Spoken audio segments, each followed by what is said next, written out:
Hi everyone, let's talk about the different types of fire protection systems. The three types we will discuss are applied fireproofing, penetration fire stopping, and fire joints. These systems are all tested and must be installed exactly as tested and with the same products used in the tested assembly. This means no substitutions. If the project design is different from the conditions under which an assembly was tested, the fire protection product manufacturer can approve deviations from the exact tested assembly through their engineer, who will must sign and stamp the approved assembly. This is called an engineering judgment. Sprayed fire-resistant materials are applied over framing members. The thicknesses to which they are applied are determined by the member size, its location, its type, and its rating. We never indicate the thicknesses of the fire protection on the drawings unless they were given to us by the manufacturer technical representative. Even then, if another product is substituted, you need to review the required thicknesses with the new product manufacturer. These products are applied by spraying. If the application is very thick, a layer of metal lath to support the fireproofing is used, just as it is used in stock installations.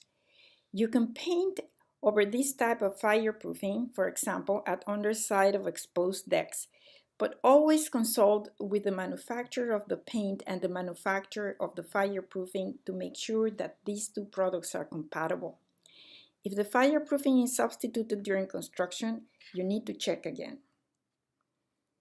Another type of fire protection product are intumescent fireproofing coatings.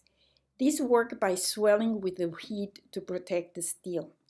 Applied as coatings, they can swell to several inches in thicknesses as required by the tested assembly.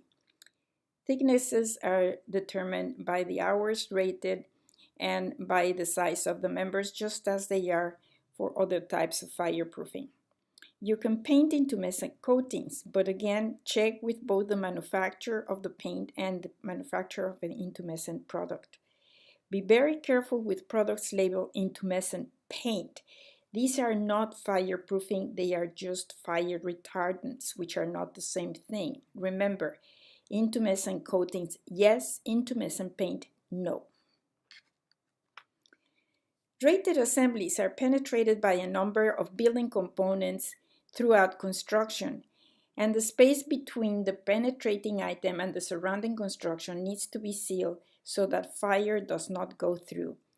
These assemblies are called penetration fire stopping. The rating of the assembly depends on the rating of the partition wall or floor being penetrated and on the size of the space between the penetrating item and the surrounding construction.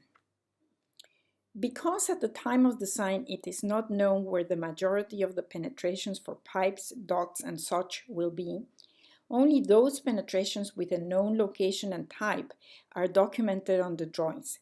For example, the electrical boxes in partitions. The rest of the penetrations are determined and installed by a licensed contractor during construction, and then they are inspected before they are enclosed. As you can see, there's a huge variety of products in order to accommodate all cases. Fire joint assemblies protect the joints between rated assemblies or the joints between a rated assembly and the adjacent construction by stopping fire from going through. The joint is filled in its entire length by fire joint products and stop the fire that way. Some examples of fire joints are heads of rated partitions, the joints between the edge of slab and the building envelope, and joints between two rated concrete panels. This is an example of a fire joint between the edge of slab and the building envelope. Fire joints must be installed with the products and the exact assembly tested by licensed contractors. If the project design is not identical to the tested assembly, again, the manufacturer, through their engineer, can approve your design using an engineering judgment. Thank you so much. We are done.